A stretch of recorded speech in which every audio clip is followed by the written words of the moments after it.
जितेंद्र आत्महत्या प्रकरण में पांचों आरोपियों को जमानत मिल जाने पर जितेंद्र के परिजनों ने जताई नाराजगी। कहा कि सरकार और प्रशासन से उठ चुका है भरोसा, जनता से न्याय दिलवाने के लिए साथ देने की अपील। जितेंद्र आत्महत्या प्रकरण के पांचों आरोपियों को जमानत मिलने पर परिजनों ने नाराजगी जताई।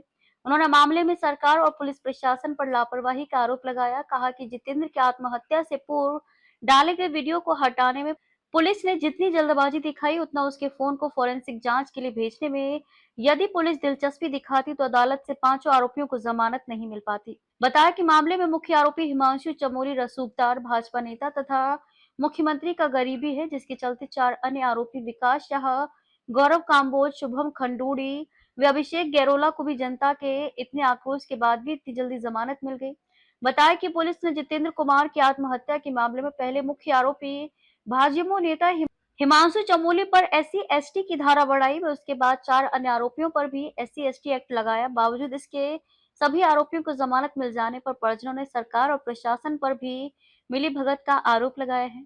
कहा कि सरकार मामले में हिला हवाली आरोपियों को बचाने का काम कर रही है। मृतक जितेंद्र की बहन पूनम और सोनी ने कहा कि उनका सरकार प्रशासन से विश्वास उठ चुका है। ऐसे उन्होंने लोगों से उनकी न्याय लड़ाई में उनके साथ देने की अपील की। हिमांशु चमोली और जो चार लोग और हैं कि उनकी बेल हो जाती है। और जब मेरी अपने वकील साहब से बात होती तो वो बोल रहे हैं कि भाई एक तो पुलिस की इतनी बड़ी लापरवाही है, उसमें लापरवाही बोलूं या जानबूझ के बोलूं कि उन लोगों ने मेरे जो भाई का फ़ोन था वो उन्होंने फॉरेंसिक जांच के लिए नहीं भेजा। वो फ़ोन अभी 3 दिन पहले ऑर्डर मिला है कोर्ट से ऑर्डर लिया है और तब वो फ़ोन फॉरेंसिक जांच के लिए गया है।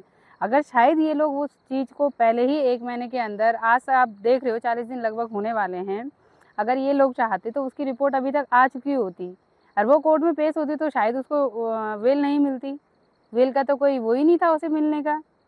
अभी तक तो हमारा खुद का दुख कम नहीं हुआ है और वो बंदा तो उसके घर में तो आज पार्टी होगी कि हाँ भाई वो छूट के आ गया है। मैं उन लोगों के लिए बोलना चाहती हूँ कि आप लोगों ने मुझे आज तक भी आप लोग सपोर्ट करते हुए आए हो और आप लोग आगे भी हमें सपोर्ट करो, क्योंकि अब सपोर्ट की बहुत ज़्यादा ज़रूरत है। सबसे पहले तो मेरा यही रहेगा कि ये बेल कैंसिल हो, और ये कैंसिल तभी हो सकती है जब आप लोग हमें सपोर्ट करोगे, क्योंकि अब ये बेल कैंसिल होगी तो सिर्फ और सिर्फ हाई कोर्ट से ही होगी। क्योंकि इसमें अभी अगर वो बाहर रहता है तो अब तो उसके खिलाफ तो प्रूफ ढूंढना बहुत मुश्किल बात हो जाएगी। तो बहुत पावरफुल इंसान है वो तो। से आप लोग देख ही रहे हो कि एक बार मुख्यमंत्री जी खुद बोल रहे हैं कि हिमांशु चमोली मेरा छोटा भाई है। तो जब उनका छोटा भाई जेल से बाहर रहेगा तो उसके खिलाफ तो प्रूफ ढूंढना बहुत मुश्किल बात है, नामुमकिन वाली बात है ये। तो सबसे पहले तो उसे अंदर जाना होगा, तभी ये केस आगे बढ़ सकता है। अब मुझे बोला गया था कि उस पर धारा 108 लगी है और एसटी जो एक्ट है वो लगा है, लेकिन मुझे कहीं ना कहीं ये सुनने में भी आया था कि उसमें बेल नहीं होती है इंसान की इतनी जल्दी, तो बिल्कुल भी नहीं, क्योंकि ये एकदम हत्या का मामला हो चुका है, मेरे भाई की जान चली गई है। लेकिन मुझे समझ ही नहीं आया, मैं खुद इतनी हैरान हुई कल कि उसको बेल कैसे मिल गई।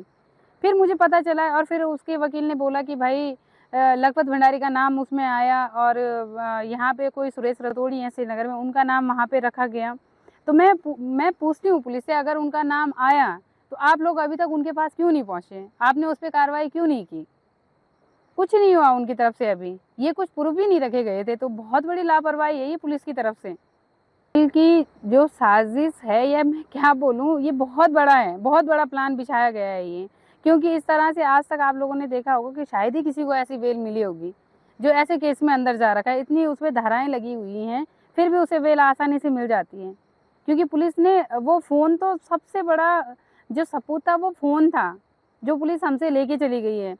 मेरे भाई के जाने के बाद 3 दिन बाद वो फ़ोन चलता है, उसके फेसबुक पे स्टेटस लगते हैं। और मुझे अब ये लग रहा है, पहले मैंने एक प्रियांशु करके एक लड़का था उसका नाम लिया था तो पुलिस ने बोला कि हमें कुछ नहीं मिला, लेकिन पुलिस ने क्या किया कि जो वीडियो उसने वायरल किया था और जो पोस्ट उसने लिखी थी पुलिस ने उसके फ़ोन से वो निकाला। तो इसका क्या सबूत है कि पुलिस ने और चीज़ें वहाँ से डिलीट नहीं की होगी, और भी तो उससे पता नहीं कितना कुछ डिलीट हो गया होगा।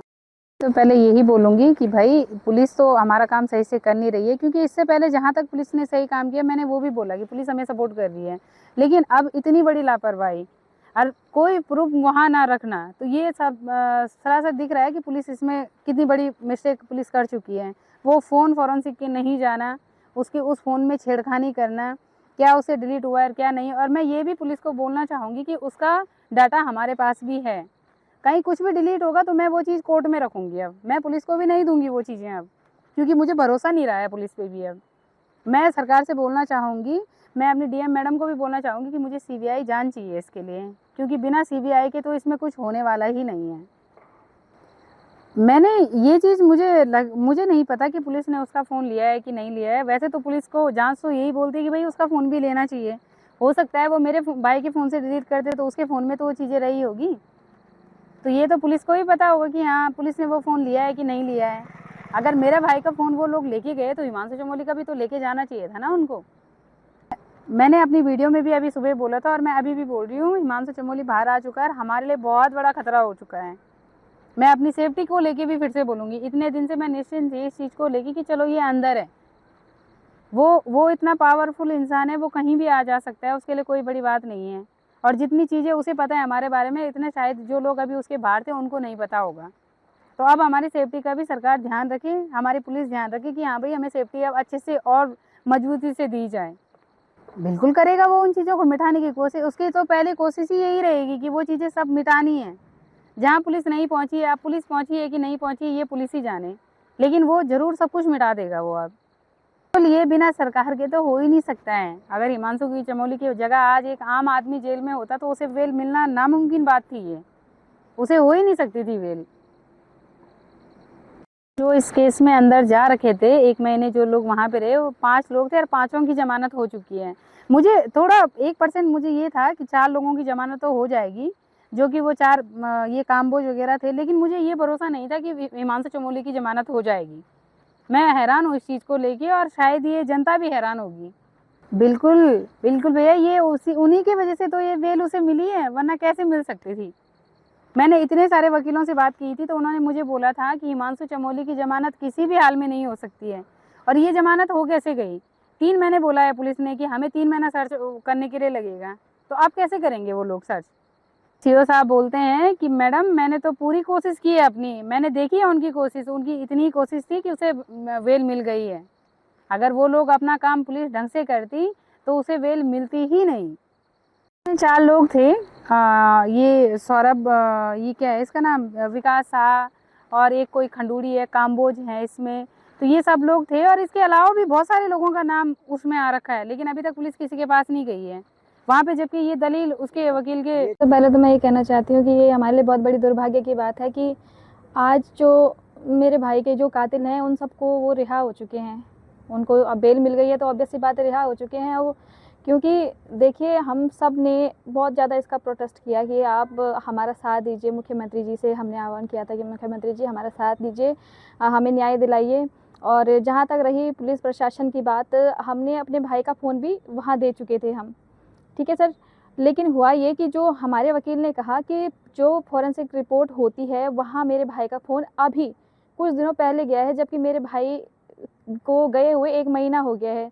तो इसका मतलब तो ये है कि जो भी फ़ोन में जो भी डिटेल्स थी हिमांशु चमोली के खिलाफ, जो भी बातें थी वो तो सारी डिलीट हो चुकी होंगी, क्योंकि हमें तो पता नहीं है ना। हमें तो सिर्फ ये बताया गया था कि फ़ोन तो चला गया है भाई, फ़ोन तो वहाँ उस फ़ोन की चेकअप हो रहा है, मतलब जो कुछ भी है सारे सबूत थे फ़ोन में, लेकिन फ़ोन गया नहीं था वहाँ।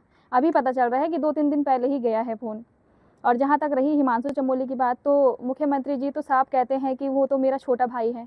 तो हम समझ रहे हैं मुख्यमंत्री जी कि आपने एक बड़े भाई होने का फ़र्ज़ निभा दिया है, क्योंकि जहाँ आपने अपने प्रदेशवासियों को आश्वासन दिया था कि हम आपको न्याय देंगे, न्याय कहीं नहीं मिला हमें, और लगता भी नहीं है कि न्याय मिलेगा। शायद आपके रहते हुए तो मुश्किल है कि न्याय मिलेगा, क्योंकि आप एक बड़े भाई होने का फ़र्ज़ निभा रहे हैं।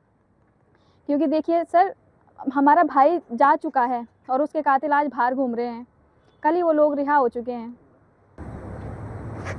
तो देखिए अब वो लोग तो आराम से बाहर घूम रहे हैं। अब जो भी सबूत होंगे, तो जहाँ तक हमें तो पुलिस पे पूरा भरोसा था, हम कह रहे हैं कि पुलिस ने हमारा साथ दिया, पुलिस पे हमें पूरा वो था कि हाँ पुलिस अच्छे से जांच पड़ताल करेगी। हमने पुलिस से ये भी कहा कि आप पता कीजिए जो फ़ोन ले चुकी है, मतलब जो फ़ोन लिए हैं भैया ने उनकी वाइफ के लिए, उनके भाई के लिए, उनकी जाँच कीजिए कि फ़ोन कहाँ से आए हैं। तो पुलिस कह रही है कि हाँ हम पता करेंगे, लेकिन कब पता करेंगे सर, जब अब तो हिमांशु चमोली बाहर आ गया है, तो अब तो ऑब्वियस सी बात है कि सारे जो सबूत थे वो मिटा दिए जाएंगे। जब टाइम था आप लोगों के पास, आपने तब उसकी कोई कार्रवाई नहीं की। मैं हाथ जोड़ के अपील करना चाहती हूँ मुख्यमंत्री जी से और प्रशासन से भी कि प्लीज़ आप हमारा बिल्कुल निष्पक्ष रूप से साथ दीजिए, ताकि मेरे भाई को न्याय मिल सके। कि आप लोग जो भी जांच करनी है, जो भी वो 35 लाख की जांच करनी है, जो भी वो फ़ोन की जांच करनी है, गाड़ी की जांच करनी है, आप लोग प्लीज़ निष्पक्ष रूप से कीजिए। बिल्कुल सर, हमें अब सच में अब ये हो गया है कि हमें अब अपनी जान का भी खतरा है। हम सबको अपनी फैमिली मेंबर्स का, क्योंकि जो हमारा सबसे बड़ा सपोर्टर था, जो हमारे सबसे बड़े भैया थे, वो चले गए हैं, कि जिनके पीछे हम सब खड़े हो रखे थे। तो आज की डेट में तो हमारे पास कोई सहारा नहीं है। हमारे साथ सरकार भी नहीं है। हिमांशु के साथ उसका बड़ा भाई मुख्यमंत्री जी हैं। हम तो बेसहारा छूट गए हैं, तो हमारे पास तो कोई सहारा नहीं है। तो हमें सच में डर है कि अब पता नहीं, अब तो हिमांशु चमोली बाहर आ गया है, तो हम सबकी जान का भी खतरा है। और जान का खतरा हो तो हो, लेकिन जो भैया के मतलब उनकी जो एक मतलब कुछ % जो सबूत थे, वो भी हिमांशु के द्वारा अब क्या है कि वो मिटा दिए जाएंगे। इस बात की तो मैं सच में गारंटी देती हूँ कि अब वो बाहर आ चुके हैं, तो ऑब्वियस सी बात है, वो सबूत मिटाए जाएंगे। तो मैं ये कहना चाहती हूँ कि मुख्यमंत्री जी, देखिए, आपको साथ देना है, आपको बड़े भाई होने का फ़र्ज़ निभाना है, आप निभाइए, लेकिन उस व्यक्ति के साथ निभाइए जो उस काबिल हो। आप एक क्रिमिनल का साथ दे रहे हैं, उस व्यक्ति का साथ दे रहे हैं जिसकी वजह से आज हमारा भाई चला गया है, हमारा सबसे बड़ा सहारा जा चुका है। तो मुख्यमंत्री जी, मैं आपसे अपील करना चाहती हूँ, मैं भी आपकी एक छोटी बहन, या आप मुझे बेटी समझ सकते हैं, मैं आपकी बेटी की उम्र की हूँ, कि प्लीज़ आप हमें न्याय दिलाइए और उस क्रिमिनल का साथ न देकर अपने प्रदेशवासियों को बचाइए, कि ताकि आगे चलकर किसी और बहन का भाई ना जाए। देखिए, मैं ये कहना चाहती हूँ कि मुख्यमंत्री जी ने हमें आश्वासन दिया था, वीडियो कॉल पे कहा था कि हम आपको न्याय दिलाएँगे, आपसे मिलने के लिए आएँगे। तो उस समय हमें ये लगा था कि कोई बात नहीं, कि चलो हमारा सहारा जा चुका, लेकिन मुख्यमंत्री जी हमारे प्रदेश के जो इतने प्रमुख हैं, वो हमारे साथ हैं, वो हमारा साथ दे रहे हैं। तो हमें लगा था कि वो हमें मिलने आएँगे, कहीं न कहीं हमें सपोर्ट करेंगे। सपोर्ट तो 1% भी हमें कहीं से नहीं मिला है। और जहाँ तक बात रही कि मुख्यमंत्री जी तो धारी देवी आए थे, तो हमारा घर तो कुछ ही दूरी पर है, मतलब 10 किलोमीटर की भी दूरी नहीं है पूरी। तो मुख्यमंत्री जी चाहते तो हमें मिलने आ सकते थे, हमें आश्वासन दिला सकते थे, लेकिन नहीं, मुख्यमंत्री जी को तो अपने बड़े भाई होने का फ़र्ज़ निभाना था। उन्हें आगे भी तो जवाब देना था कि हाँ भाई, वो अपने भाई को जवाब देते कि हाँ, मैं उनको मिल के आ गया, तो कहीं न कहीं भाई हो सकता था नाराज़ हो जाए। लेकिन मुख्यमंत्री जी, प्लीज़ आप अपने फ़र्ज़ को निभाइए। जहाँ हम इतने पीड़ित हैं, आप उस इंसान का साथ दे रहे हैं जिसके साथ आज की डेट में शायद बीजेपी का हर कोई नेता खड़ा है। मुझे तो यही है पता कि हाँ, वो बीजेपी का नेता है, लेकिन मुख्यमंत्री जी, आप अपना फ़र्ज़ भूल रहे हैं। आप ये भूल रहे हैं कि आप हमारे मुख्यमंत्री हैं। आपका दायित्व तो बनता है कि आप सही का साथ दें। आपका दायित्व तो बनता है कि आप पीड़ित परिवार की मदद करें। हम लोग आज इतने मतलब हम असहाय हो चुके हैं। मुख्यमंत्री जी, हमारे साथ कोई है नहीं। हम खुद की मतलब हम किसके सहारे पे आगे बढ़े हैं? हम अकेले लड़ रहे हैं। हमें कहीं से भी कोई भी आपका सपोर्ट नहीं मिल रहा है। हमें कहीं से भी कुछ ऐसा नहीं मिल रहा है कि हाँ, हमें कुछ मुख्यमंत्री जी बोलें, हमसे बात करें। सिर्फ़ एक फ़ॉर्मेलिटी निभाई गई थी। वीडियो कॉल पे कि हम आपको न्याय दिलाएँगे, और वो हमें पता चल चुका है, क्योंकि कल सारे जो भी दोषी थे वो रिहा हो चुके हैं, तो न्याय तो कहाँ से मिलना है हमें।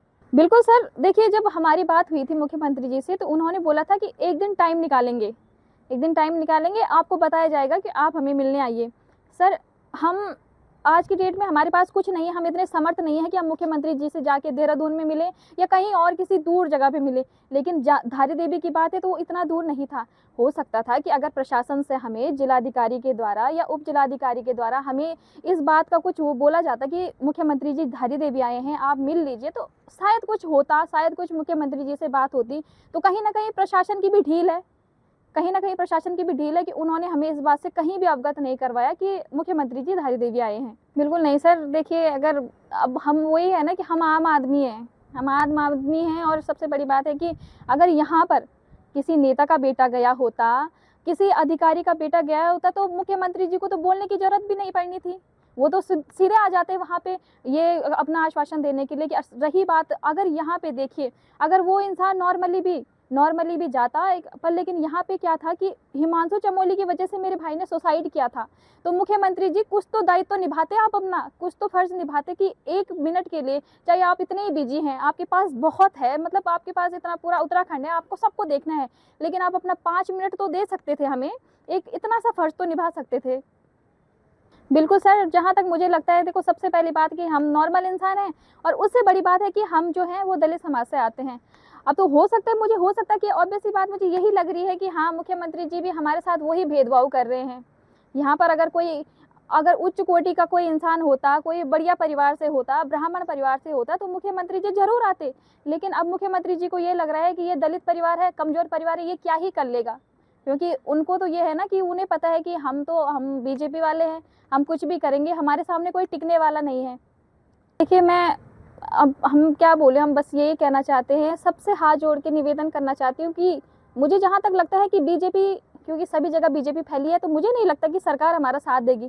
सरकार अगर साथ देती तो इससे पहले साथ देती, सरकार साथ देती तो हमारे घर में मुख्यमंत्री जी आते। लेकिन मैं आप सब लोगों से निवेदन करना चाहती हूँ कि प्लीज़ आप हमारी मदद कीजिए, क्योंकि हमारे साथ कोई नहीं है, हमारा कोई सहारा नहीं है। हम सिर्फ, देखिए, हम 2-4 लोग ही अपनी फैमिली में ऐसे हैं कि अब हम क्या ही करें, हम अकेले कुछ नहीं कर पाएंगे। हमें आप लोगों के सपोर्ट की ज़रूरत है। जान दे दी है, उसने वीडियो बनाई है, साफ उसमें हिमांशु चमोली का नाम आया है और फिर भी उसको बेल दे दी गई है। मुझे यही लगता है कि सरकार, सब लोग मिल चुके हैं। मुझे अब यही लग रहा है कि मुझे ना प्रशासन पे कोई भरोसा है और ना ही सरकार पर। मुझे यही लग रहा है कि सब मिल चुके हैं, सब ने कुछ ना कुछ गठबंधन, ये कुछ ना कुछ ऐसा हो गया, क्योंकि सर, जहाँ तक मेरे भाई